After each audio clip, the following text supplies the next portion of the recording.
know you have been saved because your life is in a process of being changed, and your style of life is one of walking in the paths of God's truth. And when you step off those paths in disobedience, as we all do, God comes for you and puts you back on the path. One of the greatest evidences that you have truly been born again is that God will not let you talk as your flesh might want to talk.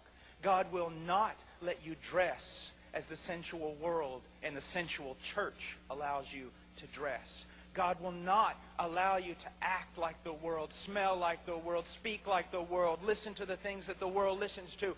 God will make a difference in your life. He says here, as we go on, verse 17, let's go to 16. You will know them by their fruit. How will you know a false prophet? In the wider application here in all of Scripture, how will you know if someone is a genuine Christian? By their fruit. By their fruit, my dear friend. Look at your life. Look at the way you walk. Look at the way you talk. Look at the passions of your heart. Is Jesus in there somewhere? Or is He just some accessory that you add on to your life? Is He just something you do on Wednesday or Sunday? Is He something that you give a mental assent to? Is He an accessory, or is He the very center of your life? And what is the fruit that you're bearing? Do you look like the world, act like the world? Do you have and experience the same joys that the world experiences? Can you love sin and relish it? Can you love rebellion and relish it? Then you know not God. You will know them by their fruit. God has the power to change them. Let's imagine for a moment Jesus teaching this passage. And you're sitting out there listening. And He looks at you. He says, thistles. Thistles. Do you find thistles on fig trees?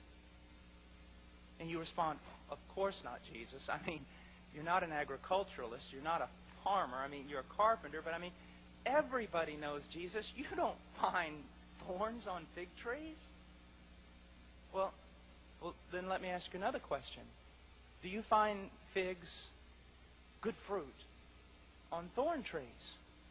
Why, no, Jesus, that's absolutely ludicrous. I mean, you're never going to find thorns on a fig tree, and you're not going to find figs on a thorn tree. Jesus, to say that that could be possible, anyone who tells you that, Jesus, you can mark it down. They're either crazy or they're a liar. And then Jesus responds to you, well then,